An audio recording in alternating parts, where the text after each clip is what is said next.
आणि secondary air पोल्युटंटमध्ये आपण काय ऑब्झर्व केलं बरं का, की प्रायमरी आणि secondary air पोल्युटंटमध्ये secondary air pollutant जो असतो तो प्रायमरीच्या एकत्रीकरणापासून बनलेला असतो किंवा प्रायमरी आणि वॉटर या दोघांच्या एकत्रीकरणामुळे बनलेला असतो.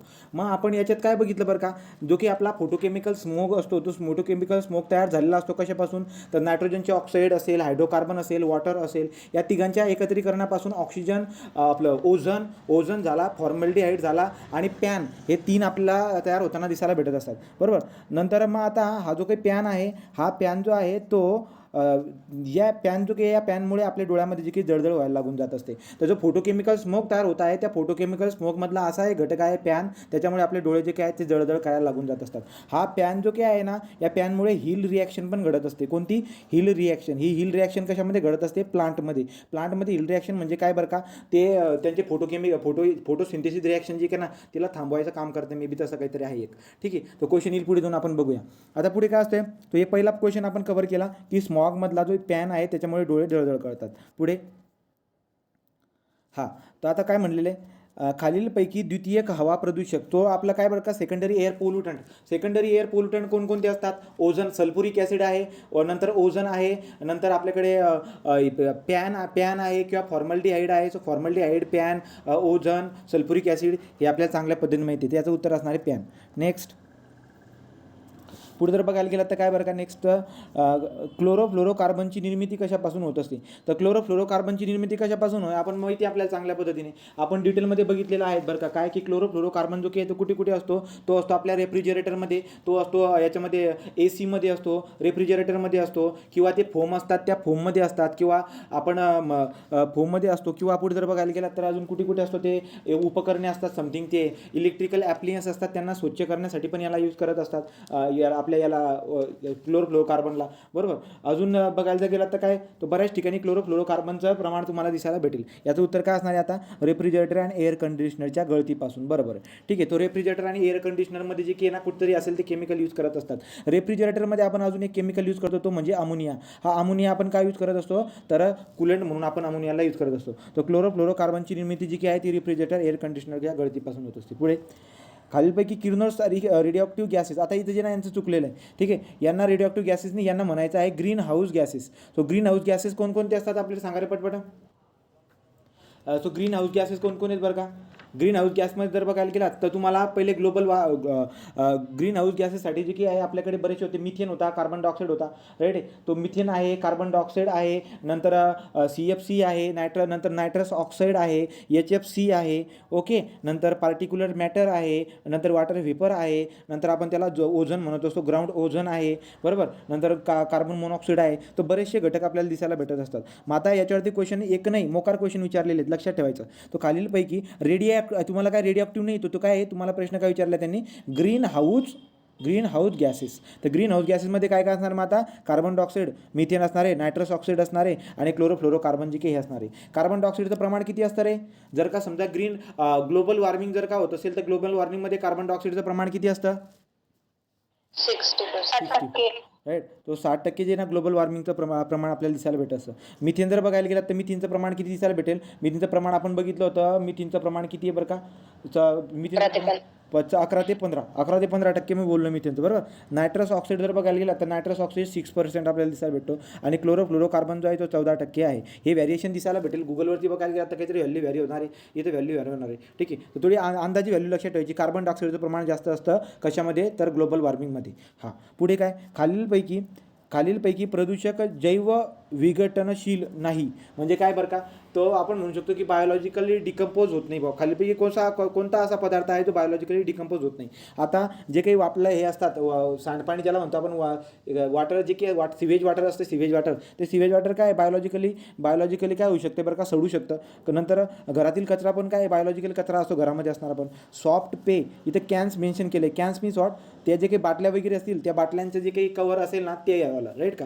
आणि नंतर काय, प्राण्यांची उत्सर्जित पदार्थ, तर याचं पण विघटन होईल. घरातल्या कचऱ्याचं पण विघटन होतं, सांडपाण्याचं पण विघटन होतं. तर सॉफ्ट ड्रिंक कॅन्स जे काही असतात त्या बाटल्या वगैरे त्यांचं जे काही विघटन होत नाही हे आपल्याला माहिती चांगल्या पद्धतीने. पुढे हां, तर आता ओझोन होलकडे जाऊया आपण. कुठे गेलं हे? हां, ओझोन होल सर्वप्रथम मी तुम्हाला अगोदरच बोललो होतो. ओझोन जो काही आहे त्याचा होल वगैरे नसतो. त्याची जी काही थिकनेस आहे ती कमी होऊन जात असते आणि याच्या डिटेलमध्ये आपण बघितलेलं आहोत. तर आता ओझोन होल जो काही आहे तो सर्वप्रथम कुठे आढळला बरं का रे? सर्वप्रथम कुठे आढळला आणि कधी आढळला सांगा पटपट. अंटार्क्टिका 1900 1985. 1985 राईट. तो 1985मध्ये आपल्याला काय 1985मध्ये जो काही आहे हा ओझोन, तो ओझोन आपल्याला सापडला आहे. तुम्हाला ओझोन डे पण विचारतात ते. जागतिक ओझोन डे कधी असतो बरं सांगा रे, आठवतंय का? जागतिक ओझोन डे, जागतिक ozone 16 September 16 September. Sorry 16 September तर सप्टेंबर 16 सप्टेंबर जे काही आहे ते 16 सप्टेंबर काय असतं? जागतिक ओझोन डे. जागतिक ओझोन डे आहे 16 सप्टेंबर. आणि ठीक आहे, तो पहिल्यांदा अंटार्क्टिका जे काही अंटार्क्टिकाचा जो रिजन आहे त्या ठिकाणी 1977 पासून 1984चा जो काही टाईम आहे त्याच्यामध्ये 40% घट दिसायला भेटली होती. त्यामुळे आपण म्हणतो की पहिल्यांदा ओझोन थरचा जो काही थिकनेस कमी झालेली आहे, ज्याला आपण म्हणतो की होल पडलेले आहे, ते अंटार्क्टिकामध्ये पहिल्यांदा दिसायला भेटलेले आहेत 1985मध्ये. ठीक. तर पुढे जर बघायला गेलं तर काय नेक्स्ट पॉईंट, ओझोन थर संरक्षण संबंधी व्हिएना करार कधी स्वीकारण्यात आला? तर आपल्याला माहिती आहे बरं का की जो काही आपला ओझोन डिप्लेटिंग सबस्टन्स आहे त्या ओझोन डिप्लेटिंग सबस्टन्सचा वापर कमी करायला पाहिजे, त्यासाठी वेगवेगळे प्रोटोकॉल आले होते. व्हिएना प्रोटोकॉल आला होता सगळ्यात अगोदर 1985मध्ये. तो 1985मध्ये काय व्हिएना प्रोटोकॉल. त्याच्यानंतर काय आला होता बरं का, तर त्याच्यानंतर तुम्हाला वेगवेगळे 3 ते 4 जे प्रोटोकॉल होते ते प्रोटोकॉलबद्दल नावं लक्षामध्ये ठेवायचे आहे. त्याचा क्रम चढत्या क्रमाने लावायला म्हणतील, एकतर चढत्या क्रमाने लावायला म्हणतील किंवा तुम्हाला ते जे काही आहे ते कशाच्या रिलेटेड आहे तसा क्वेश्चन तुम्हाला बनवतील. ठीक. तो मग याचे क्वेश्चन काय असणार आहे? 1985ला काय झालं आपला व्हिएना करार. तो व्हिएना करार 1987मध्ये कोणता सांगितलं तुम्हाला? मॉन्ट्रियल करार सांगितला होता, बरोबर. आणि लंडन करार काय सांगितला 1989मध्ये. त्यानंतर हेलसिंकी करार सांगितला होता. Helsinki convention. सांगा बरं का हेलसिंकी कॉन्व्हेन्शनमध्ये काय सांगितलं तुम्हाला मी रे?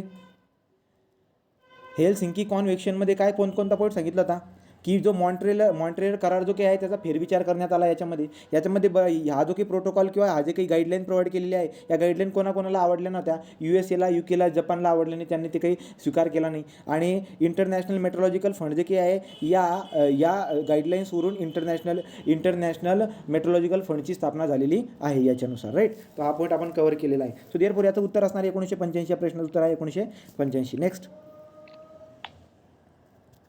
नंतर पुढे काय, आता आपल्या म्हणलेले अविघटनशील म्हणजे काय बरं का? जे डिकम्पोज होत नाही आहे. ठीक आहे. तो जे डिकम्पोज होत नाही असे कोण बरं का? मृत वनस्पती डिकम्पोज होते, प्राण्यांचे उत्सर्जन पण डिकम्पोज होते, खते, सांडपाणी, कचरा डिकम्पोज होते. नंतर कीटकनाशके, प्लॅस्टिकच्या बाटल्या, राईट का?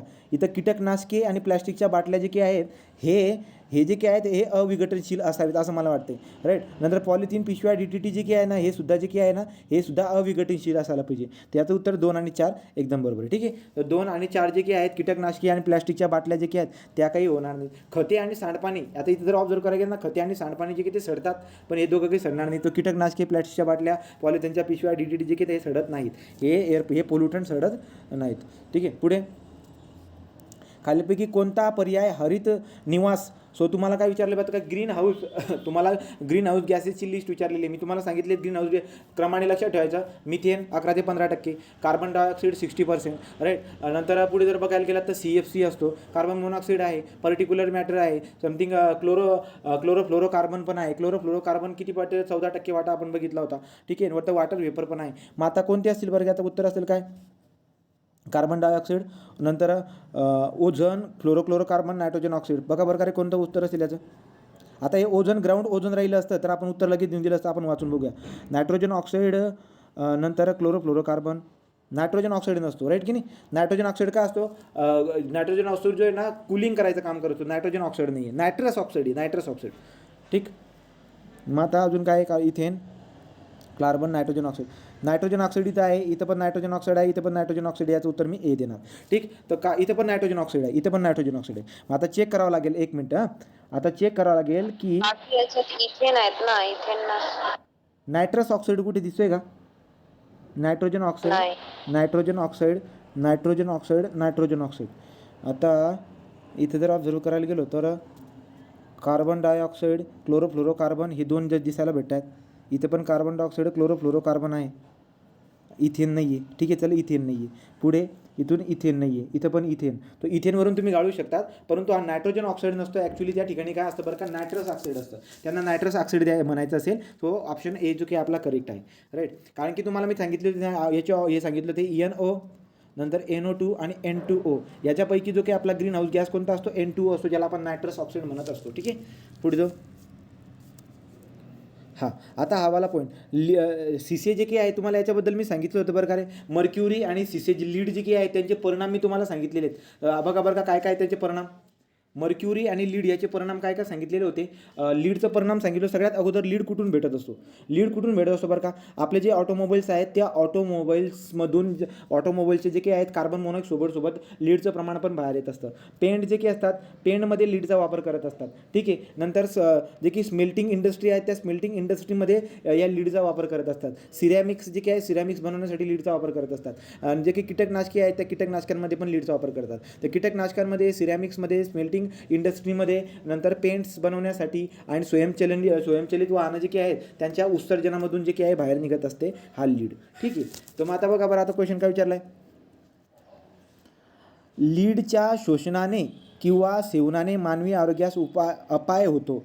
पेट्रोलमधील लीडवर बंदी घालण्यात आली. बघा पेट्रोलमध्ये लीड असतं, मी बोललो ना तुम्हाला. स्वयंचलित वाहनं जी काही आहेत ना त्यांना जर का समजा पेट्रोलचं बुच्चन जर का ओपन ठेवून दिलं ना तर त्याच्यामधून लीड पण बाहेर पडत असतो, बरोबर का. तर लीड बाहेर पडत असतो. मग आपण काय बोलणार बरं का आता, की जे लीड आहे ते लीडच्या सेवनाने जे काही आहेत आरोग्याला प्रॉब्लेम होत असतो. तर पेट्रोलमधील लीडवरती बंदी घालण्यात आली. तरी अजून विषबाधेचे असणारे सोर्स कोणते. आता एकाला जर का हे करून टाकलं पण तरी सुद्धा आहेत ना लीडचे सोर्सेस कोणकोणते आहेत. पेंटमध्ये यूज करतात तुम्ही, स्मेल्टिंग इंडस्ट्रीमध्ये, सिरॅमिक्समध्ये, कीटकनाशकं, राईट की नाही. सो देअरफोर आता याचं उत्तर जर बघायला गेलं स्मेल्टिंग युनिट एक आहे आणि पेंट एक आहे, राईट की नाही. सो देअरफोर 1 आणि 3 जे असणारे आपलं उत्तर असणार आहे. मी तुम्हाला सांगितलं काय लीड कुठे कुठे दिसायला भेटत असतो. पेट्रोल डिझेल जे काय ते जर ओपन टू दी ॲटमॉस्फिअर जर ठेवलं तर ॲटमॉस्फिअरमध्ये लीडचं प्रमाण वाढायला लागून जाणार, ठीक. किंवा त्याचा कॉन्टॅक्ट जर का आपल्या शोषणामध्ये आला तर आपल्यावरती परिणाम होत असतो त्या लीडमुळे, राईट. तो हा पॉईंट. दुसरा सांगितला की पेंटमध्ये असतो, नंतर स्मेल्टिंग इंडस्ट्रीमध्ये सिरॅमिक्स आणि कीटकनाशकांमध्ये जो काय आहे तो लीड असतो. तो देअरफोर याला जरी तुम्ही काढून टाकला तरी अजून कशामध्ये दिसायला भेटतो लीड, तर स्मेल्टिंग युनिट्स आणि पेंट्समध्ये आहे,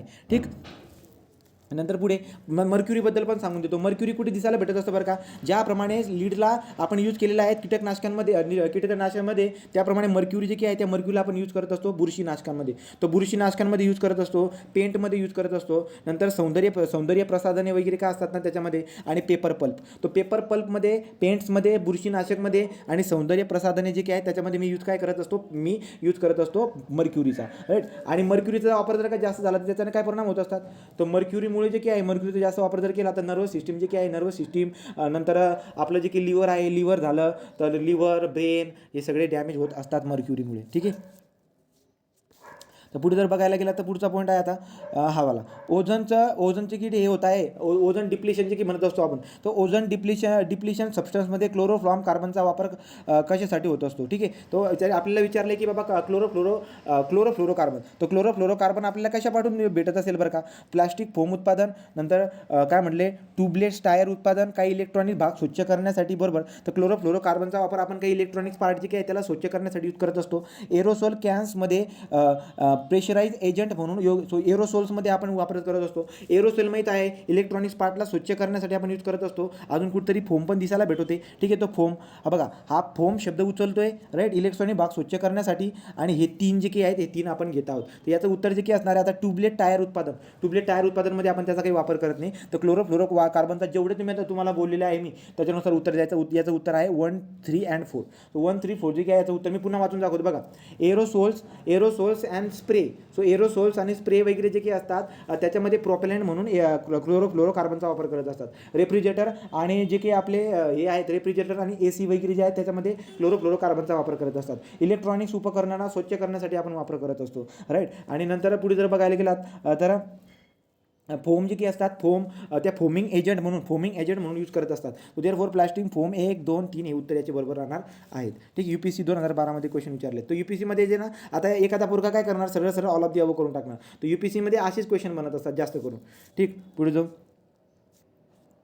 आता कार्बन क्रेडिट सांगा बरं का रे. कार्बन क्रेडिट ही टर्म कुठे ॲड केली होती आपण, आठवते का पटापट. कार्बन क्रेडिट ही टर्म कशामध्ये ॲड केली होती आपण.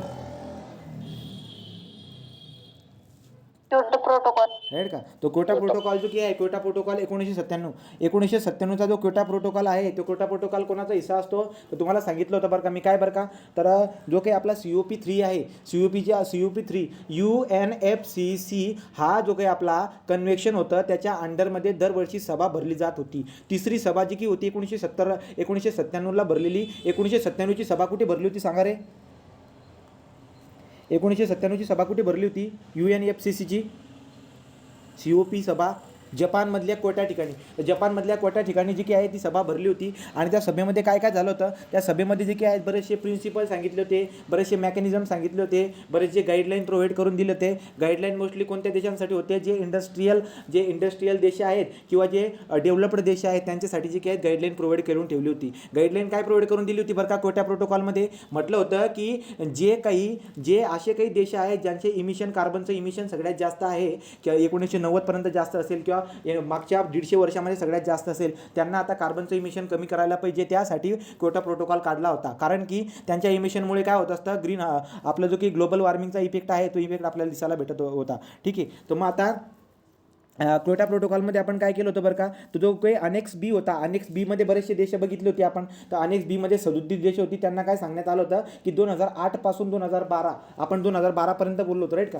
बट ॲक्च्युली पिरियड कोणता होता 2008 पासून 2012पर्यंत एवढा जो की टाईम असतो याच्यामध्ये 5.2% ऑफ द 1990 लेवल. सो 1990 लेवलच्या 5.2% एवढं काय करायचं आहे कार्बनचं इमिशनला कमी करायचं आहे अनेक्स बीमधल्या देशांना. हे होतं याचं जे की आहे याचं जी गाईडलाईन होती. आणि प्रिन्सिपल काय होता बरं का. प्रिन्सिपल होता जे की आहे प्रिन्सिपल का होता कॉमन बट डिफरन्शियल रिस्पॉन्सिबिलिटी म्हणून जो काय तो प्रिन्सिपल या ठिकाणी यूज केला जात होता क्योटो प्रोटोकॉलमध्ये. राईट. पुढे जाऊ. वसुंधरा परिषद याला काय म्हणतात तर आपण वसुंधरा परिषद जे काय असतो आपला अनसेड UNCED अनसेड 1992 हा जो काही कॉन्फरन्स भरलं होतं या कॉन्फरन्सचं नाव काय आहे याचं नाव जे काय याचं नाव तुम्हाला सांगितलं होतं मी रिओ दी जेनेरिओ राईट का. रिओ दी जेनेरिओ आहे किंवा आपण त्याला म्हणतो याला जे काय अर्थ समिट किंवा रिओ समिट म्हणत असतो आपण राईट. तर हे नाव आपण त्याला दिलेलं आहे. पुढे. अँड मॉन्ट्रियल प्रोटोकॉल कशासाठी असतो रे. मॉन्ट्रियल प्रोटोकॉल कशासाठी आहे सांगा. मॉन्ट्रियल पहिले मला सांगा क्योटो प्रोटोकॉल कशासाठी आहे तर क्योटो प्रोटोकॉल जो आहे ग्लोबल वॉर्मिंगसाठी राईट का. ग्रीन हाऊस इफेक्ट किंवा आपला ग्रीन हाऊस इफेक्ट म्हणा किंवा आपलं ग्लोबल वॉर्मिंगसाठी. आणि मॉन्ट्रियल जो काही आहे तो आपला आहे ओझोन डिप्लेशनसाठी राईट. पुढे जाऊ. खालीलपैकी प्रदूषकांचा विचार करा बरं काय. सो हायड्रोजन ऑक्साईड आहे, नायट्रोजन ऑक्साईड आहे, सल्फर ऑक्साईड आहे. वरीलपैकी प्रदूषके आम्लप्रजन्य घडवतील सांगा बरं का रे. हा क्वेश्चन कितीदा विचारला MPSC UPSC सगळ्या ठिकाणी. सो ॲसिड प्रेसिपिटेशनचे 2 प्रकार पडत असतात. तर ॲसिड प्रेसिपिटेशनचे 2 प्रकार पडत असतात. आपल्याला चांगल्या पद्धतीने माहिती आहे ते 2 प्रकार पण कोणते राईट की नाही. तर जसं की ड्राय आणि वेट आपण प्रेसिपिटेशनचे प्रकार बघितला आहोत. ॲसिड प्रेसिपिटेशन हे जे काय आहे हे कोणी आणलं होतं रे सगळ्यात अगोदर. सो ॲसिड प्रेसिपिटेशन सगळ्यात अगोदर कोणी आणली होती टर्म आणि कधी आणली होती बरं ही टर्म. ॲसिड प्रेसिपिटेशन ही टर्म आली होती 1872मध्ये. 1872मध्ये आली होती रॉबर्ट स्मिथकडून. तर रॉबर्ट स्मिथ 1872मध्ये आली होती. 1872मध्ये रॉबर्ट स्मिथकडून 72 तर 1872मध्ये जे की आहे 1872 रॉबर्ट स्मिथकडून जी की आहे ही टर्म पहिल्यांदा वापरली गेली होती. याच्यामध्ये काय सांगितलं होतं तुम्हाला ते सल्फर SOX आणि NOx जी काही आहेत याच्यामुळे ॲक्च्युली आपलं रेन जे काही आहे ते ॲसिडिक होत असतं. सल्फरमुळे सल्फ्युरिक ॲसिड, नायट्रोजनमुळे नायट्रिक ॲसिड तयार होताना दिसायला भेटत असतं. आणि याचे परिणाम पण आपण चांगल्या पद्धतीने बघितलेले आहेत. ठीक आहे. तर मग काय असणार बरं का हायड्रोजन ऑक्साईड असेल का नाही, नायट्रोजन ऑक्साईड असेल का यस, सल्फर ऑक्साईड असेल का यस. तर याचं उत्तर काय असणार आपलं 2 and 3 राईट. तर 2 and 3 जे काय आपलं उत्तर आहे. चला बघा हा वाला क्वेश्चन विचारला आहे. सर भात शेतीच्या मोठ्या प्रमाणाच्या लागवड. सो जे काही आपलं जे काही आपण काय म्हणतो त्याला पॅडी कल्टिवेशन जे काही आहे ना भातची शेती. तर भातच्या शेतीमधून आपल्याला काय दिसायला भेटतं बरं का रे. भात शेतीत मोठ्या प्रमाणात लागवडीमुळे काही प्रदेश जागतिक तापमानवाढीस कारणीभूत ठरतात. का ठरतात बरं का सांगा. भात शेती जी काही आहे त्या भात शेतीमुळे काही जे काही एरिया आहे ना तो खूप गरमीला हे असतो. का बरं का रे सांगा. कारण की भात शेतीमधून काय निघतो बाहेर. भात शेतीमध्ये मिथेन बाहेर निघतो. आणि मिथेन एक काय आहे तर मिथेन जो काय आहे हा आपला काय आहे ग्रीन हाऊस गॅस आहे. तर मिथेन ग्रीन हाऊस गॅस आहे. त्यामुळे जर का त्याचं प्रमाण जर का जास्त झालं तर काय तयार होणार आहे ग्लोबल वॉर्मिंग इफेक्ट आपल्याला दिसायला भेटणार आहे राईट. तर मग आता काय म्हणताय बरं का. सो भात लागवडी संबंधित हवार ही परिस्थितीमुळे एनॉरबिक कंडिशन मिथेनचे उत्सर्जन होते. एकदम बरोबर आहे मिथेनचे उत्सर्जन होते. याच्यावर मी उत्तर पकडतो. पुढे नत्रयुक्त म्हणजे काय नायट्रोजन आय थिंक नत्रयुक्त खतांचा वापर केल्याने मृतदेह नायट्रस ऑक्साईडचे उत्सर्जन होते. नायट्रस ऑक्साईडचे उत्सर्जन होताना दिसायला भेटत असते. आता नत्रयुक्त खतांचा वापर केल्याने मृदेतून नायट्रस ऑक्साईडचं उत्सर्जन होतं बा हे आपल्याला बघावं लागेल, की जर का समजा खतांचा वापर जर का केला तर नायट्रस ऑक्साईड जे काय ते वातावरणामध्ये पसरतं का हे बघायला पाहिजे. याचं एक उत्तर तर पक्का आहे, 1 आणि 2 पण दिलेले, राईट, 1 आणि 2 पण दिले. तर याचं उत्तर जे काय आहे याचं उत्तर 1 दिले त्यांनी, 1 दिलेले. म्हणजे जे की नायट्रोजनयुक्त खतं जे काय आहे ते जर शेतामध्ये वापरलं आपण तर त्यांचा शेतामध्ये वापर केल्यानंतर जे काय आहे नायट्रोजन ऑक्साईडचे उत्सर्जन होईल, नायट्रस ऑक्साईडचे उत्सर्जन होईल असं म्हटलं. नायट्रस ऑक्साईडचं उत्सर्जन काही होणार नाही. नायट्रस ऑक्साईडचं उत्सर्जन कशावरून होतं मी तुम्हाला सांगतो. नायट्रस ऑक्साईडचं उत्सर्जन कशातून होतं आपण बघूया. एकदा नायट्रसच्या केसमध्ये जाऊया, काही पॉईंट उरायला नको. हां, तर नायट्रस ऑक्साईड जो आहे ना कृषीमध्ये नायट्रोजनयुक्त खतांचा अतिरिक्त वापर. ओके, म्हणजे हा पण पॉईंट आहे रे, लक्षात घ्या. जर शेतामध्ये आपण जर का नायट्रोजनयुक्त खतांचा वापर जर का केला तर त्याच्यामधून नायट्रस ऑक्साईड बाहेर पडते, राईट का. तुम्हाला योग्य विधान निवडायला लावलं ते 1 आणि 2 हे दोघं उत्तर आपल्या बरोबर आहे, राईट का. नायट्रस ऑक्साईड कशापासून भेटत असतो, कृषीमध्ये जर का नायट्रोजनयुक्त खतं जर का खूप जास्त जर का वापर केला ना तुम्ही तर त्याच्यामधून नायट्रस ऑक्साईड जे की आहे नायट्रस ऑक्साईड बाहेर उत्सर्जित होत असतो आणि त्याच्यामुळे जे की आहे ग्लोबल वॉर्मिंग आपल्याला दिसायला भेटत असते. किंवा जे काही आपले फॉसिल फ्युल्स आहेत त्या फॉसिल फ्युल्सला जाळल्यामुळे सुद्धा जे काही आहेत त्यांना जाळल्यामुळे सुद्धा नायट्रस ऑक्साईड बाहेर पडत असतो. किंवा जे बायोलॉजिकल जे काही बायोलॉजिकल पदार्थ असतील, बायोलॉजिकल जे पदार्थ आहेत त्यांना जाळल्यामुळे सुद्धा नायट्रस ऑक्साईड बाहेर पडत असतो. आणि नायट्रस ऑक्साईडचं जे काही प्रमाण आहे ग्लोबल वॉर्मिंगमध्ये ते 6% आपल्याला दिसायला भेटत असते. हे दोघं उत्तर बरोबर आहे, त्याचं उत्तर 1 आणि 2 आहे. ठीक आहे, पुढे जाऊ. पुढे काय, हां, तर कार्बन क्रेडिट. ॲक्च्युली आता जे ना दुपारी आपण टर्म बघितली ना ती आपण गलत करून टाकली होती. आय थिंक गलत म्हणजे जास्त बी नव्हती, गलत काय होती बघा.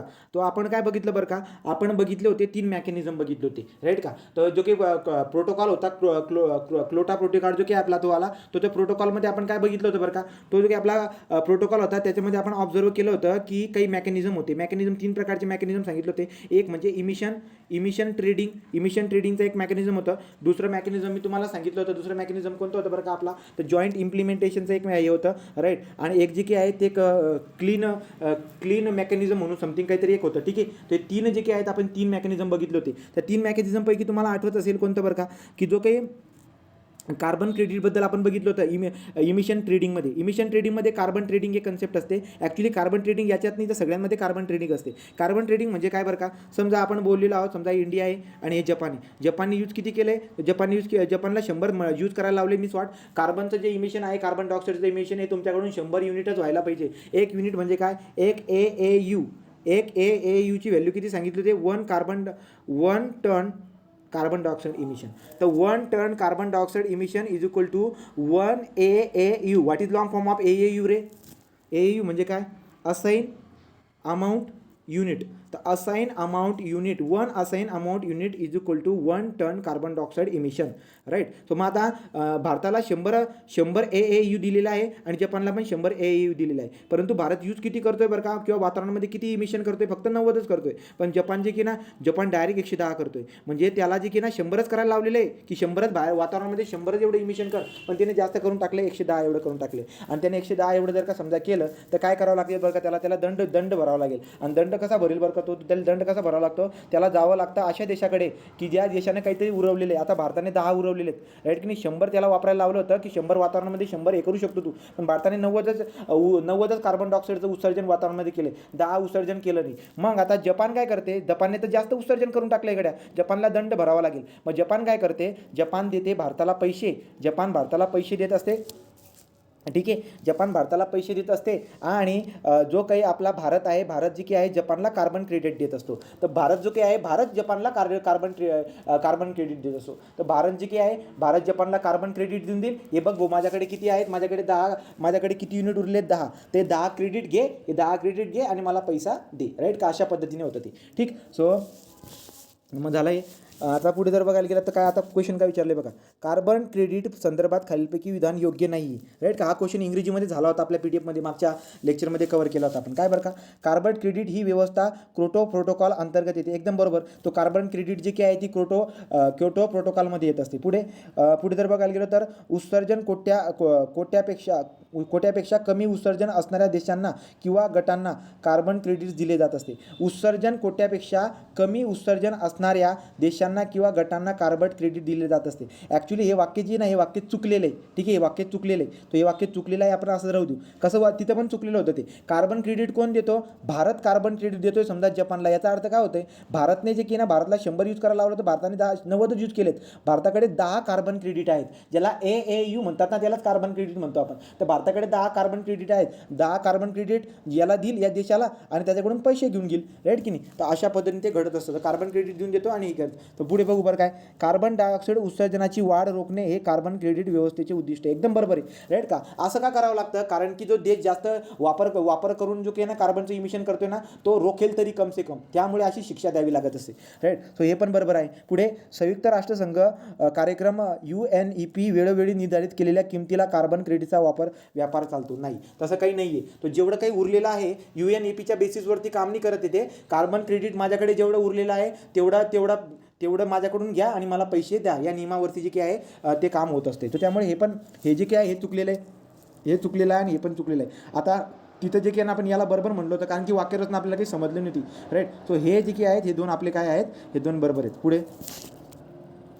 आता हे सो भारतामध्ये हवेच्या दर्जा बाबतीत एअर क्वालिटी माहिती कोण पुरवते बरं का रे? सांगा रे. एअर क्वालिटी इंडेक्स कोण माहिती देत असतं? नीरी देत असते, राईट. नीरी नागपूर जी काय आहे ती एअर क्वालिटी इंडेक्सची माहिती देत असते, लक्षात राहू द्या. भारतातील सर्वात प्रदूषित ठिकाण कोणते रे?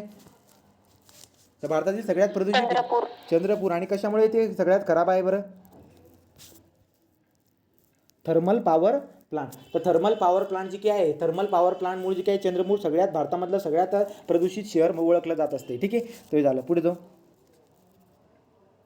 हां, आता लक्षात घ्या बरं का. आता लक्षात काय घ्यायचं बरं का, एक लायकेन जी की ना, लायकेन नावाची काहीतरी समथिंग एक वनस्पती. सो लायकेन हवेतील कोणत्या प्रदूषकास अधिक संवेदनशील असतात? काय म्हणतात? लायकेन नावाची एक वनस्पती आहे, ती वनस्पती सगळ्यात जास्त सेन्सिटिव्ह असते. तर लायकेन नावाचं जे की दगडफूल म्हणतात, त्याला लायकेन नावाची जी वनस्पती आहे ती कोणता असा एअर पोल्युटंट आहे त्याला सगळ्यात जास्त सेन्सिटिव्ह असते. म्हणजे त्याचा जर का जास्त कॉन्टॅक्ट झाला तर ती वनस्पती डायरेक्ट काय होऊन जाते, ती मरून जात असते ती वनस्पती. तर कोणती? लायकेन. तर लायकेन नावाची जी की वनस्पती आहे ती वनस्पती एअर पोल्युटंटला जास्त सेन्सिटिव्ह आहे. कोणत्या एअर पोल्युटंटला? तर याचं उत्तर जे की आहे ते आहे पॅन. ठीक आहे, तो पॅन जी की आहे त्या पॅनला सगळ्यात, आता पॅनला आपले डोळे पण चुळचुळ करायला लागून जातात. तुम्हाला आठवतं ना, मी बोललो होतो पहिल्या ज्याच्यामध्ये, फोटोकेमिकल स्मोकमध्ये असणारा जो की पॅन आहे, त्या पॅनमुळे जे काही डोळे चुळचुळ करायला लागतात. त्या पॅनमुळे जे काही हिल रिॲक्शन होत असते, म्हणजे जे की पानं असतात त्या पानांमधले पानांमध्ये जे की फोटोसिंथेसिस रिॲक्शन आहे त्याच्यावरती परिणाम होत असतो. आणि या पॅनमुळे जो की आहे, या पॅनमुळे लायकेनचं जे की आहे, लायकेन प्लांट जो की आहे त्या लायकेन प्लांटचं काय होतं दिसायला भेटतं आपल्याला, तो जास्त सेन्सिटिव्ह असतो. या जो पॅनला आहे ना, सगळ्यात जास्त सेन्सिटिव्ह दिसायला भेटत असतो. पुढचा पॉईंट काय? तर पुढचा पॉईंट जर बघायला गेला तर नेक्स्ट काय आहे, आता लीडबद्दल मी तुम्हाला काय सांगितलं बरं का, लीड कशामध्ये यूज केलं होतं आपण रे? तर पेट्रोल जे की आहे त्या पेट्रोलच्या एक्झॉस्टमध्ये, पेट्रोल डिझेलच्या एक्झॉस्टमध्ये, म्हणजे काय, पेट्रोल आणि डिझेल जर का वातावरणाची ओपन जर का ठेवून दिलं तर त्याच्यामुळे जे काय ना त्याचं वेपरायझेशन होतं, त्याच्यामध्ये लीड असतं आणि ते शोषणामध्ये गेलं तर त्याच्यामुळे खूप जास्त प्रॉब्लेम होत असतो. त्याच्यावरती बंदी पण आणण्यात आली होती की पेट्रोलमध्ये लीड वगैरे वापरायचं बंद करून द्या, राईट. तर पुढचं जर बघायला गेलं तर रंगमध्ये पण असते, राईट. स्मेल्टिंग युनिट किंवा स्मेल्टिंग इंडस्ट्रीमध्ये पण असतं, कीटकनाशकामध्ये पण असतं आणि सिरॅमिक्समध्ये पण असतं. तो सिरॅमिक्स झालं, स्मेल्टिंग इंडस्ट्रीज झालं, नंतर पेंटिंग झालं, कीटकनाशक झालं, या सगळ्यांमध्ये जे काय आहे लीडचा वापर करत असतात. So option 1, 2, 3, 4 is correct. Next, जो आपला पॅन आहे, राईट, पेरॉक्सिडिल नायट्रेल म्हणून त्याला म्हणत असतो. हे एक स्मॉगमधलं घटक आहे. हे पॅन स्मॉगमधलं असून आपल्या डोळ्याला चुळचुळ करायला लावतं. हे पॅन जे काही आहे हे सेन्सिटिव्ह असतं एका लायकेन नावाच्या वनस्पतीला. आणि हे पॅन जे काही आहे या पॅनमुळे काय होत असते, सो बघा, स्मोगमधून हानिकारक द्वितीयक प्रदूषक आहे. पॅनमुळे वनस्पतीला कोणती अभिक्रिया थांबते? तर पॅनमुळे जी काही आहे ना, वनस्पतीमधील जी की फोटोसिंथिसिस जी की रिॲक्शन असते, तर फोटोसिंथिस रिॲक्शन म्हणजे काय, जे की स्टोमाटा वगैरे असतात ना, ते ब्लॉक होऊन जातात. तो त्याला आपण हिल रिॲक्शन म्हणत असतो. तर लक्षात घ्यायचं, जो की पॅन आहे त्या पॅनमुळे वनस्पतीमधील हिल रिॲक्शन थांबून जात असते, स्टोमाटा वगैरे ब्लॉक वगैरे होत असतात, फोटोसिंथेटिक रिॲक्शन व्यवस्थित होत नाही. सो देअरफॉर पॅनची बात तुम्ही लक्षामध्ये ठेवायची. तो हिल रिॲक्शन जी काय आहे ती हिल रिॲक्शन थांबून जाते. वनस्पतीमधली हिल रिॲक्शन थांबायला कोणता एअर पोल्युटंट कारणीभूत आहे, तो म्हणजे पॅन. ठीक, पुढे जाऊ. ॲसिड प्रेसिपिटेशन ही टर्म पहिले कोणी शोधली बरं का, तर रॉबर्ट स्मिथने शोधलेली आहे. ठीक आहे, पुढे जाऊ. हां, तर ओझोन डिप्लिटिंग, पृथ्वीवरचं जे की ओझोन डिप्लिशन होत आहे, कशामुळे होत असते ते, अल्ट्राव्हायोलेट रेडिएशनमुळे. आणि अतिनील म्हणजे काय, अल्ट्राव्हायोलेट रेडिएशन. तर जे काही आहे आपलं ओझोन डिप्लिटिंग, पृथ्वीवरचं जे की ओझोन डिप्लिशन होतं आहे, पृथ्वीच्या कुठलं म्हणतोय मी, आपला स्ट्रॅटोस्फिअरमधलं. ठीक आहे. हां, तर काय, किरणाचा सागरी परिसंस्थावर खालीलपैकी कोणत्या प्रकारे परिणाम होतो, सांगा बरं का रे? सागरी परिसंस्था मीन्स वाट तर जे काही आपलं ॲक्वॅटिक इकोसिस्टीम असते UV रेमुळे ॲक्वॅटिक याच्यावरती काय परिणाम होतो ॲक्वॅटिक इकोसिस्टीमवरती तुम्हाला सांगितलं होतं बरं का UV रेमुळे एकतर पाण्यामधलं जे ऑक्सिजनचं प्रमाण आहे ते कमी होऊन जात असतं आणि काही असे काही प्राणी आहेत की जे बारीक प्राणी वगैरे काही असतील राईट का तर ते जे काही आहेत ना ते काय होत असतात त्याला आपण ना हे म्हणत असतो काय म्हणतो त्याला काहीतरी बरंचसं नाव येईल त्याला मराठीत प्लवंग म्हणतात पण ते जे काही आहेत ना ते मरून जातात आणि ते मेल्यामुळे काय होत असतं ते मेल्यामुळे जी की फूडचेन आहे ती फूडचेन आपली काय होऊन जाते ब्रेक होऊन जाते किंवा खराब होऊन जाते राईट देअरफॉर वनस्पती प्लवंग हानी पोहोचल्याने सागरी अन्न साखळी बिघाड बरोबर तर वनस्पतीमध्ये काहीतरी ती प्लवंग म्हणून एक वनस्पती असल्या आतमध्ये त्याच्या समुद्रामध्ये असणारे जे काही वनस्पती हे जर का मेल्यात तर अन्न साखळीमध्ये बिघाड होताना दिसायला भेटत असते पुढे काय सागरी वनस्पतीची हानी पोहोचून व ऑक्सिजनची उपलब्धता कमी होते एकदम बरोबर आहे राईट का एक तर बात कन्फर्म आहे की जो काही आपला सागर असतो किंवा ओशियन जो काही असतो समुद्रामधली ऑक्सिजनचं प्रमाण जे काही आहे ते कमी होत असतं ऑक्सिजनचं प्रमाण कमी होत असतं अजून आपण काय बघितलं होतं बरं का तर UV रेबद्दल ठीक सो UV रेबद्दल हे पण बरोबर आहे की ऑक्सिजनचं प्रमाण कमी होत असतं आणि हे दोन जे काही आहे ते बरोबर आहेत सागरी जलाचे तापमान वाढून सागरी जीवनावर हानिकारक परिणाम होईल मला सांगा बरं का अल्ट्राव्हायोलेट रेडिएशनमुळे तापमान वाढतं का रे अल्ट्राव्हायोलेट रेडिएशनमुळे तापमान वाढतं का तापमान कशामुळे वाढतं ग्लोबल वॉर्मिंगमुळे तर ग्लोबल वॉर्मिंगमुळे तापमान वाढून जी काही समुद्राची आपल्याला पातळी वाढताना दिसायला भेटत असते तर आता याचं उत्तर काय आहे याचं उत्तर 1 आणि 2 उत्तर याचं आहे तो 1 आणि 2 याचं उत्तर आहे सागरी जलाचे तापमान वाढून सागरी जीवनावरती हानिकारक परिणाम होत नाही सागरी जलाचे तापमान वाढतच नाही सागरी जलाचे तापमान कसं काय वाढणार अल्ट्राव्हायोलेट रेडिएशन जी काही आहे अल्ट्राव्हायोलेट रेडिएशन काही गरम बिरम नाही राहत ॲक्च्युली अल्ट्राव्हायोलेट रेडिएशन आपल्याला महसूस पण होत नाही ते हानिकारक असतात आपल्या स्किनमध्ये जाऊन जे काय आहे ते सगळे डाय करून टाकतात राईट तो आपण ह्युमन हेल्थवरती होणारे परिणाम बघितले होते आपण वनस्पतीवरती होणारे परिणाम बघितले होते आपण ॲक्वॅटिक सिस्टीमवरती होणारे परिणाम बघितले होते मी जेवढं बोललो तेवढं लक्षामध्ये ठेवायचं होतं ठीक तो 1 आणि 2 परिणाम मी तुम्हाला सांगितले होते ॲक्वॅटिक इकोसिस्टीमवरती नेक्स्ट पुढचं काय बरं का हां तर कोणते पदार्थ असे आहेत जे क्लोरोफ्लोरोकार्बनच्या पर्याय ठरू शकतात मीन्स वॉट बरं का तो ऑप्शनला यूज करू शकतात जर क्लोरोफ्लोरोकार्बन जर का बंद करून टाकला तर त्यांच्या ऑप्शनवरती तुम्ही काय यूज करू शकतात तो खालीपैकी कोणते पदार्थ क्लोरोफ्लोरोकार्बनचा पर्याय ठरू शकतात तो कोणते यूज करू शकतात बरं का तुम्ही हायड्रोक्लोरोफ्लोरोकार्बन यूज करू शकतात तुम्ही हायड्रोफ्लोरोकार्बन यूज करू शकतात तुम्ही अमोनियाला यूज करू शकतात तुम्ही हायड्रोकार्बनला यूज करू शकतात तुम्ही हेलियमला यूज करू शकतात तर काय बरं का जर का समजा क्लोरोफ्लोरोकार्बनला बंदिस्त घालत असतील तर त्याच्याऐवजी बरेचसे एवढे जे काही आहेत हे 5 आपल्याकडे ऑप्शन आहेत राईट का हे 5 ऑप्शन हायड्रोक्लोरोफ्लोरोकार्बन आपण यूज करू शकतो हायड्रोफ्लोरोकार्बन यूज करू शकतो अमोनिया हायड्रोकार्बन हेलियम हे सगळे जे काही आहेत आपण हे सगळे ऑप्शन म्हणून यूज करू शकतो आता तुम्हाला जर का मी विचारलं की क्लोरोफ्लोरोकार्बन जो काही आहे त्या क्लोरोफ्लोरोकार्बनमुळे काय परिणाम होत असतो रे तर तुम्ही म्हणाल की क्लोरोफ्लोरोकार्बनमुळे कोणता परिणाम होत असतो तो म्हणजे ओझोन डिप्लिटिंग ॲक्च्युली ओझोन डिप्लिशनचा बी परिणाम होत असतो आणि दुसरा कोणता परिणाम होतो बरं का रे तर दुसरा जो काही आहे आपला ग्लोबल वॉर्मिंगचा पण परिणाम होताना आपल्याला दिसायला भेटत असतो राईट हां तर पुढे काय बरं का तर याचं लक्षात ठेवायचं की क्लोरोफ्लोरोकार्बनच्या कार्बनसाठी दुसरा ऑप्शन आपल्याकडे काय आहे तर हायड्रोक्लोरोफ्लोरोकार्बन नंतर फ्लोरोकार्बन अमोनिया हायड्रोकार्बन हेलियम अमोनियाचा वापर कशामध्ये करत असतात अमोनियाचा वापर रेफ्रिजरेटरमध्ये करत असतात for the what cooling purpose नंतर पुढे हां तर ओझोनचा थर जर का समजा कमी झाला तर ओझोनचा थर कमी झाल्यामुळे अल्ट्राव्हायोलेट रेडिएशन पृथ्वीवरती पोहोचतील आणि पृथ्वीवरती पोहोचल्यानंतर ॲक्वॅटिक इकोसिस्टीमवरती होणारे परिणाम मी चालूच बोललो मागे 2 राईट त्याप्रमाणे ह्युमन सिस्टीमवरती काय होईल बरं का तो ह्युमन हेल्थ जी काय ह्युमन हेल्थवरती काय परिणाम होत असणार आहे एक तर त्वचेचे कर्करोग होताना दिसायला भेटेल मोतीबिंदूबद्दल सांगितलं होता आणि शोषणाचे रोग होतात का बरं का सांगा बरं का रे अल्ट्राव्हायोलेट रेडिएशनमुळे शोषणाचे रोग होतात बरोबर आहे काय पहिले मला सांगा शोषणाचे रोग कशामुळे होत असतं जे काही मी तुम्हाला शिकवलं होतं त्याच्यापैकी शोषणाचे रोग कशामुळे होत असतं ॲसिड प्रेसिपिटेशन त्या ॲसिड प्रेसिपिटेशनच्या कॉन्टॅक्टमध्ये जर का आपण कंटिन्युअसली राहिलो तर शोषणाचे जे काही आहे ना शोषणाचे पण त्रास होत असतात मी तुम्हाला सकाळी सांगितलं होतं राईट सो देअरफॉर असं झालं तर याचं जे काही आहे हे ऑप्शन राहणार नाही कारण की ओझोन अल्ट्राव्हायोलेट रेडिएशनमुळे 2 आपण बघितलेले आहेत एक म्हणजे त्वचेचा कर्करोग आणि एक म्हणजे काय मोतीबिंदू कॅटरॅक्ट तुम्हाला बोललो तुम्ही तर therefore 1 and 2 is the correct next ozone थराच्या संरक्षणार्थ खालीलपैकी कोणता करार पहिल्यांदा स्वीकारण्यात आला सांगा बरं का रे कोणता करार पहिल्यांदा स्वीकारण्यात आला आणि कधी करण्यात आला सो व्हेना करार जो काही व्हेना करार 1985 जो काही आहे तो सगळ्यात अगोदर हे करण्यात आला नंतर एक नंबर लावायला गेला तो बघा व्हेना करार 1 नंबर आहे 1985 मॉन्ट्रियल करार 2 नंबर आहे 1987 लंडन करार 1989 आहे आणि नंतर हेल्सिंकी करार आय थिंक 1989 आहे बरोबर का रे हेल्सिंकी करार पण 1989 आहे या हेल्सिंकी करारामध्ये आपण काय बघितलेलं आहे बरं का इंडिया आपलं इंटरनॅशनल मेट्रोलॉजिकल फंड जे काही आहे याची स्थापना केली गेली होती हेल्सिंकी कराराच्या याच्यानुसार ठीक पुढे खालीलपैकी कोणते ओझोनचा आवेक्षण करणारे पदार्थ आहेत? तर ओझोन डिप्लेटिंग सबस्टन्सची नावं घ्या बरं का एकदा पटापट रे. कोणते ओझोन डिप्लेटिंग सबस्टन्स आहेत? ओझोन डिप्लेटिंग सबस्टन्स तुम्हाला मी 4 सांगितले होते, आय थिंक 4 का 5 सांगितले होते. मला ते सगळ्यांची नावं सांगा बरं का कोणकोणती ती.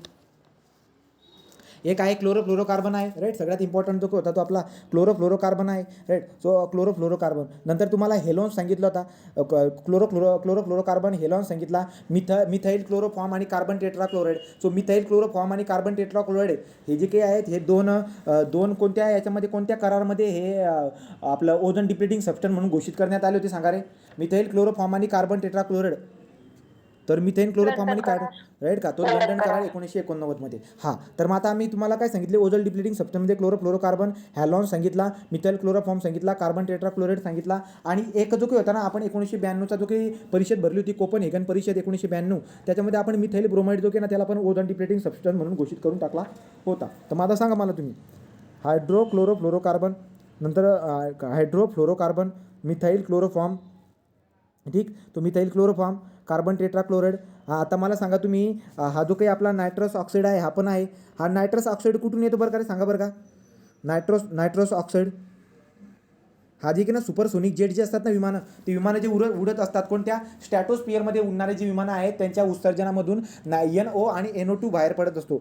NO आणि NO2 नायट्रिक ऑक्साईड आणि नायट्रोजन ऑक्साईड बाहेर पडत असते. आणि त्याच्यामुळे जे काही आहे त्याच्यामुळे काय होत असतं, त्याच्यामुळे आपलं ओझोन डिप्लेशन होताना दिसायला भेटत असते. आता हा काय क्वेश्चन आहे, इथं म्हटलेलं आहे की खालीलपैकी ओझोनचा आवेक्षक करणारे, डिप्लेटिंग करणारे पदार्थ कोणते. तो फ्लोरोक्लोरोकार्बन तर नाही आहे. आता काय दिसायला भेटते बरं का, काय एक झाला 3 आणि 4, 3 आणि 4 याच्यामध्ये, 3 याच्यामध्ये 4 नाही, याच्यामध्ये 3 नाही आहे, 3 आणि 4 याच्यात पण आहे, आणि 3 आणि 4 याच्यामध्ये पण आहे. आता आपला ऑप्शन शोधायचा आहे. चला सांगा बरं कोणता ऑप्शन बरोबर असेल रे. तर याचं जे काही ऑप्शन आहे हे पण आहेत, हे सगळे आहेत रे, हे सगळे आहेत.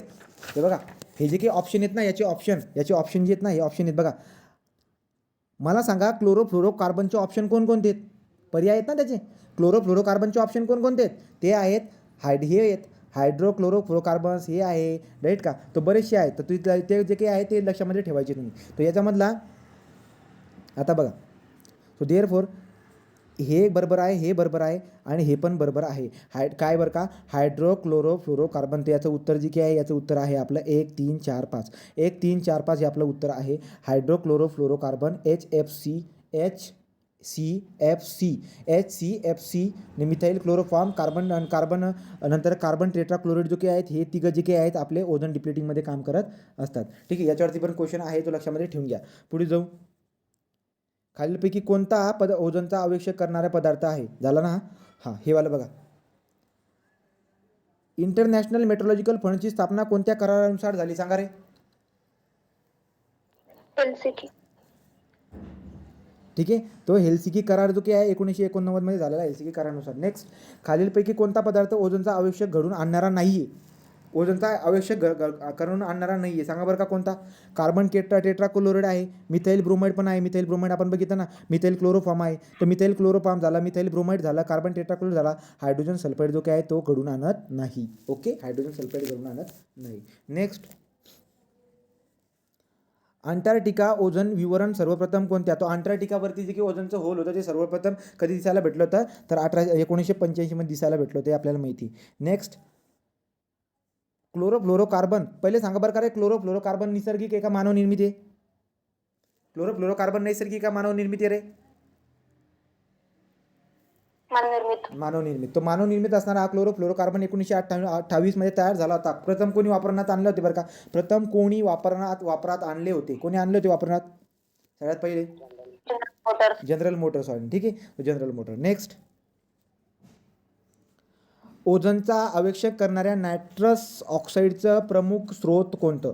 नायट्रस ऑक्साईड यांना नायट्रोजन ऑक्साईड म्हणायचं आहे, तुम्ही समजून घ्या. म्हणजे NOx म्हणायचं, यांना सरळ NOx म्हणायचं आहे. तर स्ट्रॅटोस्फिअरमध्ये उडणारे जे काही विमान आहे त्याच्यामध्ये NOx बाहेर पडत असतो, आणि हा NOx जो काही आहे हा कारणीभूत असतो कशासाठी, तो हा कारणीभूत आहे ओझोन डिप्लेटिंगसाठी, right. So therefore supersonic jet विमानं, ते सुपरसोनिक जेट विमानं सांगितली होती. अनरेग्युलेटेड रॉकेट लॉन्च बोललो होतो. अनरेग्युलेटेड रॉकेट लॉन्चमुळे ओझोनचं डिप्लेशन होतं असतं, किंवा सुपरसोनिक विमानं जी काही असतात त्याचे स्ट्रॅटोस्फिअरमध्ये उडल्यामुळे नायट्रोजनचे ऑक्साईड्स बाहेर पडत असतात. त्याच्यामध्ये 3 प्रकारचे ऑक्साईड असतात, त्याच्यामुळे काय होत असते, त्याच्यामुळे आपल्या ओझोनचं डिप्लेशन होत असतं. नेक्स्ट, स्थितांबर म्हणजे स्ट्रॅटोस्पियर आय थिंक. ठीक आहे. तो स्ट्रॅटोस्पियरमध्ये वाढते बाष्पाचे प्रमाण कशाप्रमाणे ओझोन अवेक्षणास कारणीभूत असते सांगा बरं का रे. ओझोन डिप्लिटिंगमध्ये जे की स्ट्रॅटोस्पियर आहे त्या स्ट्रॅटोस्पियरमध्ये जर का समजा बाष्पाचे प्रमाण जर का वाढले वॉटर वेपरचं, तर स्ट्रॅटोस्पियरमध्ये जर का वॉटर वेपरचं प्रमाण जर का वाढलं तर ओझोनचं डिप्लिशन कसं होतं, कशा पद्धतीने होतं सांगा कोणीतरी एकाने. ढग निर्माण होतात Right. त्यांना मग हॅलन्स वगैरे चिटकतात. राईट का. तर ते ढग वगैरे निर्माण होत असतात त्यांना क्लोरोफ्लोरोकार्बन जे की चिटकतात. क्लोरोफ्लोरोकार्बन ढगांना चिटकलेले असतात आणि ते ओझोन सोबत रिॲक्शन करून क्लोरीन तयार करत असतात. तयार झालेलं क्लोरीन पुन्हा ओझोन सोबत रिॲक्शन करत असतं आणि क्लोराईड ऑक्साईड तयार करत असतं. क्लोराईड ऑक्साईड पुन्हा ओझोन सोबत रिॲक्शन करतं आणि पुन्हा काय होत असते, ही रिॲक्शन चालू राहते आणि त्यामुळे ओझोनचं डिप्लेशन आपल्याला दिसायला भेटत असते. ठीक. सो देअरफॉर जास्त प्रमाणात सीताफळाची ढगांची निर्मिती. नेक्स्ट, भारतामध्ये हवेच्या दर्जाची स्टँडर्ड्स खालीलपैकी कोणत्या संस्था निर्धारित करते, तर जे की आहे BIS, bureau of Indian standard जे की आहे ते एअरबद्दल जे की आहे एअरचे स्टँडर्ड वगैरे काय करत असते, निर्धारित करत असते. ठीक आहे. तो पुढे जाऊ.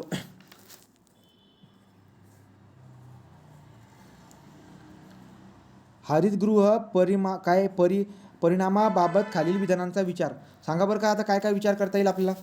सो पृथ्वीभोवतालच्या हरितगृह means what, green house gases जे की आहेत ते ग्रीन हाऊस गॅस, तर पृथ्वीच्या भोवतालचे ग्रीन हाऊस गॅसेस वायूच्या आवरणामुळे हरितगृह परिणाम घडतो. बरोबर आहे का रे बघा.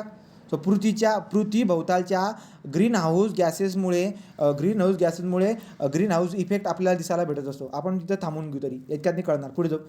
नैसर्गिक हरितगृह परिणाम हा पृथ्वीतील जीवनास हानिकारक असतो. बरोबर आहे का, हे सांगा बरं का रे. हे दोन हे चुकलेले राईट का. मानवनिर्मित जे की आहे मानवनिर्मित ग्रीन हाऊस गॅसेस जे त्याच्यामुळे आपल्याला ग्लोबल वॉर्मिंग दिसायला भेटत असते. ग्रीन हाऊसमधील तापमान नियंत्रित ठेवण्यासाठी हरितगृह परिणाम संकल्पनेचा वापर होतो. बरोबर आहे. तर ग्रीन हाऊस म्हणजे काय, ते छप्पर केलेले असतात ना प्लांटसाठी, त्याला ग्रीन हाऊस म्हणतात. तर ग्रीन हाऊसमधील तापमान नियंत्रित ठेवण्यासाठी हरितगृह परिणाम संकल्पना वापर करतात. हे बरोबर आहे गड्या. राईट का. आता बरोबर कोणतं आहे, 3 नंबरचं बरोबर आहे. 3 नंबरचं बरोबर आहे तो 1 आणि 3 बरोबर आहे. पृथ्वीभोवतालच्या हरितगृह तुम्हाला बरोबर विचारले आणि त्यांनी पर्याय निवडा, योग्य पर्याय. पृथ्वीभोवतालच्या हरितगृह वायूंच्या आवरणामुळे हरितगृह परिणाम घडतो. आता इथे जे ना ॲक्च्युली मानवनिर्मित म्हटलं असतं आपण डायरेक्ट एक उत्तर देऊन दिलं असतं, पण तरी याचं उत्तर आपल्याला काय घेऊन चालावं लागेल आता, 1 आणि 3. तर याचं उत्तर काय आहे, 1 आणि 3 जे काय ते बरोबर आहे. राईट. दुसरं सरळ चुकलेलं आहे. नेक्स्ट, आता 76 नंबरचं उदाहरण घ्या. पृथ्वीवर नैसर्गिकपणे हरितगृह परिणाम घडत नसता तर काय झाले असते सांगा रे. जर नॅचरली जर का ग्रीन हाऊस इफेक्ट जर नसला असता तर काय झालं असतं. पृथ्वी बर्फाचा एक थंड गोळा राहिली असती. राईट का. तर पृथ्वीचं टेम्परेचर किती झालं असतं, पृथ्वीचं टेम्परेचर जे की आहे ते पृथ्वीचं टेम्परेचर -20 डिग्री सेल्सिअस झालं असतं. आणि जर का समजा नॅचरली ग्रीन हाऊस इफेक्ट जर का असेल तर त्याच्यामुळे पृथ्वीचं टेम्परेचर किती राहतं, 15 degree Celsius. 15 degree Celsius average. चला पुढे. तर पुढे, नैसर्गिक हरितगृह परिणाम व मानवनिर्मित हरितगृह परिणाम स्पष्ट करणारे सर्वात योग्य विधान ओळखा. तो काय बरं का, नैसर्गिक हरितगृह परिणामाचा पृथ्वीच्या वातावरणाच्या तापमानावर कुठलाही परिणाम होत नाही. बरोबर आहे का सांगा रे. बरोबर. हा नैसर्गिक हरितगृह परिणामाचा पृथ्वीच्या वातावरणात तापमानावर कुठलाही परिणाम होत नाही. राईट का. कोणताही परिणाम होत नाही, त्याचा थोडी परिणाम होतो. एकदम बरोबर आहे, हे बरोबर आहे. राईट. पुढं जर बघायला गेलात, नैसर्गिक हरितगृह परिणाम पृथ्वीच्या सामान्य तापमानास कारणीभूत आहे, तर मानवनिर्मित हरितगृह परिणाम जागतिक तापमान वाढीस कारणीभूत आहे. बरोबर. तर ग्लोबल वॉर्मिंगसाठी जो की आहे मानवनिर्मित कारणीभूत आहे, तो हे पण बरोबर आहे आणि वरचं पण बरोबर आहे. ठीक आहे. तर पृथ्वीच्या वातावरणाचा तापमान कुठलाही परिणाम होत नाही होत. नैसर्गिक हरितगृह जो की आहे तो आपल्याला काय करत असतो, आपल्या एकदम 15 डिग्रीवरती ठेवत असतो, त्याच्यावरती परिणाम वगैरे काही करत नाही. हे दोघं बरोबर आहेत. पुढे तिसरं काय, तर दोन्हीही आपल्याला काय ओळखायला लावले त्यांनी, वगैरे राहून गेलं माझ्याकडून. योग्य विधान कोणते. ठीक आहे, बघू. हां. तर पुढे काय, दोन्हीही जागतिक तापमान वाढीस कारणीभूत आहे, दोन्ही नाही आहे. राईट का. पुढे, नैसर्गिक हरितगृह परिणामास जबाबदार असणारे हरितगृह वायू मानवनिर्मित हरितगृह परिणामास जबाबदार असणाऱ्या वायूपेक्षा वेगळे आहेत. काय मेन्शन केले बरं का, नैसर्गिक हरितगृह परिणामास जबाबदार असणारे हरितगृह मानवनिर्मित हरितगृह परिणामापेक्षा. बरोबर आहे काय वाक्य रे, की चुकलंय. चुकलंय. हे चुकलं आहे. दोघं सारखेच असतात ना ते, राईट, फक्त प्रमाण जास्त असतं. तर हे चुकलेलं आहे. दोन्हीही जागतिक तापमानवाढीस कारणीभूत असतात, हे पण चुकलेलं आहे, राईट. तर आपल्याला काय विचारले त्याने, हे दोन तर चुकले. आपल्याला विचारलेलं आहे योग्य विधान ओळखा. याचा अर्थ असा येईल मग आता, नैसर्गिक हरितगृह परिणामाचा पृथ्वीच्या वातावरणाच्या तापमानावर कुठलाही परिणाम होत नाही. यांना जरा काहीतरी सांगायचं असेल, राईट, काहीतरी सांगायचं असेल. आपलं उत्तर बरोबर कोणतं आहे? हे बरोबर आहे. नैसर्गिक हरितगृह परिणाम पृथ्वीच्या सामान्य तापमानास कारणीभूत आहे, तर मानव निर्मित हरित जे काय आहे हे आपलं उत्तर बरोबर आहे, राईट की नाही? नैसर्गिक ग्रीन हाऊस हे इथे होत असतं ना, थंड होऊ देत नाही त्याला. नैसर्गिक हरितगृह हा मत असलं काहीतरी असेल ते वाक्य. पण याचं उत्तर बी वाला जे काय आहे हे बरोबर आहे, हे मला असं वाटते. नैसर्गिक हरितगृह परिणामात पृथ्वीच्या सामान्य तापमान बरोबर आहे, एकदम परफेक्ट आहे. पुढे जाऊ. आता हे वाला, उन्हामध्ये काचा बंद करून काही काळ उभ्या असलेल्या मोटर गाडीच्या आतील तापमानात बरेच वाढते. यास सर्वात योग्य कारण कोणते? सांगा बरं का तोंडी, काय योग्य कारण असेल? जर उन्हाखाली गाडी जर लावली तर ती आतमध्ये तापून जात असे. काचा बंद असल्याने हवा मोटरीत कोंडून राहते. हरितगृह परिणाम, सूर्यप्रकाशातील अल्ट्राव्हायलेट किरण, आणि चौथं आहे सूर्यप्रकाशातील उष्मा लहरींमुळे गाडीचे तापमान वाढते. सांगा बरं का रे, जी की गरम हवा असते ती गरम हवा वाहिल्यामुळे गरम होते का? नाही. सूर्यप्रकाशाच्या अल्ट्राव्हायलेट किरणामुळे का? नाही, अल्ट्राव्हायलेट किरणामुळे पण नाही. काचा बंद असल्याने हवा मोटारीत कोंडून राहते, त्याच्यामुळे पण नाही. तर परिणाम कोणता आहे? हरित परिणाम. हरितगृह परिणाम तुम्हाला शिकवण्याच्या अगोदर मी उदाहरण दिलेलं होतं, राईट. पुढे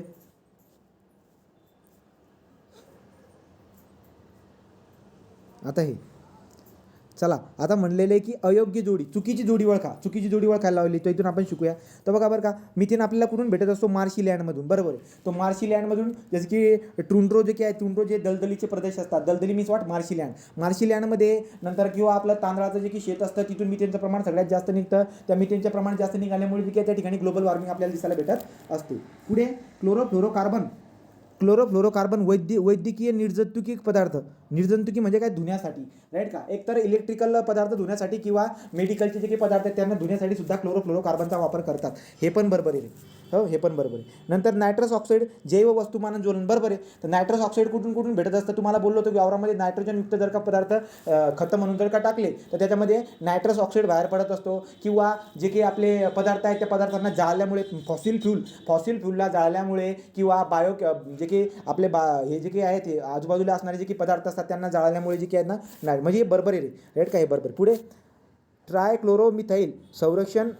आता काय म्हणलं आहे? हां, ट्रायफ्लोरोमिथाईल सल्फर पेट्रो जो की आहे ना, ट्रायफ्लोरोमिथाईल सल्फर पेंट्राक्लोराईड जो की ना हवाला हा सगळ्यात घातक असतो. थोडंसं बी प्रमाण वाढलं ना तरी सुद्धा ग्लोबल वॉर्मिंगमध्ये सगळ्यात जास्त परिणाम करून जातो. संरक्षण विभागाचे जे काही कारखाने असतात त्या संरक्षण विभागाच्या कारखान्यांमध्ये हे वापरलेलं असतं, हे पण बरोबर आहे. मग हे बरोबर आहे, हे पण बरोबर आहे, हे पण बरोबर आहे, हे पण बरोबर आहे, हे सगळं बरोबर आहे, राईट. तो त्यामुळे एकही नाही, option D is correct, right. तो यावाला पॉईंट तुमच्या याच्यामध्ये ॲड करून घ्या. ट्रायफ्लोरोमिथाईल जो की आहे तो कुठून? संरक्षण विभागाचे कारखाने जे त्याच्यामध्ये यूज करत असतात ते. पुढे हवामान बदलावरील, राईट का? आपल्याला माहिती आहे ना क्लायमेट चेंजेस, हवामान बदल म्हणजे क्लायमेट चेंजेस. तर क्लायमेट चेंज संयुक्त राष्ट्र संघाचा आराखडा करार, राईट का? सो UNFCC खालीलपैकी उद्दिष्ट कोणती? तर UNFCC उद्दिष्ट कोणती बरं का? Climate change. जर बाबा क्लायमेट चेंज जे काही आहे, क्लायमेट चेंज मग कशाबद्दल क्लायमेट चेंज असेल? ते कोणत्या पण क्लायमेट चेंजबद्दल असू द्या. ते जसं काय? हरितगृह वायूच्या वातावरणातील प्रमाणाचे स्थिरीकरण, राईट का? तर जी गाईडलाईन प्रोव्हाइड करून दिलेली आहे ती क्लायमेट चेंजबद्दल आहे. मग ती आपलं ग्लोबल वॉर्मिंगबद्दल असेल, किंवा ग्रीन हाऊस इफेक्टबद्दल असेल, किंवा बरेचसे दुसरे काही असेल ना त्याच्याबद्दल. क्लायमेट चेंजमध्ये ज्या गोष्टींचा हात आहे ना त्याच्याबद्दल हे प्रोटोकॉल जे की आहे ना, हे जे काही गाईडलाईन आहेत ना, ह्या गाईडलाईन प्रोव्हाइड केलेल्या असतात. पुढे परिसंस्थाचे हवामान बदलाशी अनुकूल, हे पण बरोबर आहे. क्लायमेट चेंजेसमध्ये काय काय येते हे सगळं बघा. नंतर पुढे काय आहे? जागतिक अन्न सुरक्षामुळे सुद्धा आपल्याला क्लायमेट चेंज दिसायला भेटत असतं. आणि शाश्वत आर्थिक विकास सुद्धा. तो लक्षात घ्या. तुम्हाला एक बात तर कन्फर्म माहिती आहे काय बरं का रे? अनसेड काय होता? अनसेड काय होतं बरं का? Environmental and development. So unsaid environment and development होते. याचे रिझल्ट मी तुम्हाला सांगितले होते. याचे रिझल्ट होता UNFCC, याचा रिझल्ट होता. आणि UNFCC काय करत असते? क्लायमेट चेंजवरती हे करत असते, मग भर देत असते. तर क्लायमेट चेंजवरती भर देणारी जी की आहे ती जागतिक अन्न सुरक्षावरती भर देणारी, शाश्वत विकासावरती पण भर देणार आहे, राईट. आणि नंतर जर बघायला गेलात तर याच्यावरती पण मी तर इथं याच्याऐवजी जर का समजा या करारच्या ऐवजी जर इथं क्योटो करार जर लिहिला असता, क्योटो करार जर लिहिला तर याच्यापैकी कोणता पर्याय बरोबर राहिला असं सांगा रे? जर इथं क्योटो करार जर का लिहिला असता मी या चारीपैकी कोणतं उत्तर राहील असं बरोबर आपलं? जर इथं हरितगृह वायू, राईट का? हरितगृह वायूची की ना ग्लोबल वॉर्मिंग, तर ग्लोबल वॉर्मिंगबद्दल फक्त क्योटो प्रोटोकॉल काम करतं, दुसरं कोणत्याबद्दलच नाही. नाही, पुढे जाऊ. आता हे तुम्हाला माहिती आहे रे. अनेक स्वयं देशांना 2008 ते 2012 या 5 वर्षाच्या कालावधीत 1990 मधील हरितगृह वायू उत्सर्जन पातळीपेक्षा किती उत्सर्जन कपात करण्याचे उद्दिष्ट UNFCCC अंतर्गत देण्यात आलेले आहे. इंग्रजीमध्ये तुम्हाला याचा मिनिंग चांगल्या पद्धतीने माहिती आहे की 1990ची जी लेवल असते ते तेव्हा जेवढं काही इमिशन झालेलं आहे त्या इमिशनचे किती % हे करायचं असतं प्रकारे, कमी करायचं असतं 2012पर्यंत. आणि कोणाला? त्या 37 देशांना, अनेक स्वयंमधल्या. किती याचं उत्तर? 5.2. राईट. पुढे चला. पुढे काय आता? तो झाला पॉईंट. खालील तंत्राचा किंवा साधनांचा विचार करा. मॅकॅनिझम किती प्रकारचे सांगितले होते? 3 प्रकारचे. पहिलं कोणतं होतं बरं का? पहिलं मॅकॅनिझम कोणतं होतं? Emission trading. तर इमिशन ट्रेडिंग ज्याला म्हणतो उत्सर्जन व्यापार म्हणतो आपण, राईट. 2 नंबर कोणता असतो बरं का? निर्मळ विकास तंत्र. बरोबर आहे. निर्मळ विकास तंत्र म्हणजे काय समजेल त्याला आपण शब्द काय यूज केला होता? त्याला काहीतरी शब्द यूज केला होता आपण, क्लीन. काय होतं ते? Clean managing. काय शब्द होता? चांगलाच बराचसा शब्द होता तो. गेला. Clean development mechanism. तर क्लीन डेव्हलपमेंट मेकॅनिझम जी काय आहे ती आपण म्हणतो त्याला, तर CDM म्हणून त्याला आपण ओळखत असतो. हे पण आहे. मग हे पण आहे एकत्रित अंमलबजावणी आपण काय बोललो होतो? Joint implementation. तर जॉईंट इम्प्लिमेंटेशन झालं, राईट. जॉईंट इम्प्लिमेंटेशन नंतर क्लीन डेव्हलपमेंट मेकॅनिझम आणि कोणतं होतं आपलं पहिलं होतं आपलं इमिशन ट्रेडिंग. हे तिघं काय असतात? हे तिघं मेकॅनिझम असतात आपल्या कशाच्या? प्रोटोकॉलच्या. ठीक आहे. तो बघा आता. तो देअरफॉर 1, 2, 3 कार्बन क्रेडिट्स बाबत खालील विधानांचा विचार करा. कार्बन क्रेडिट कोण देतं बरं का? ज्याने जास्त वापर केलेला नाही आहे, उत्सर्जन केलेलं नाही वातावरणामध्ये, त्याच्याकडे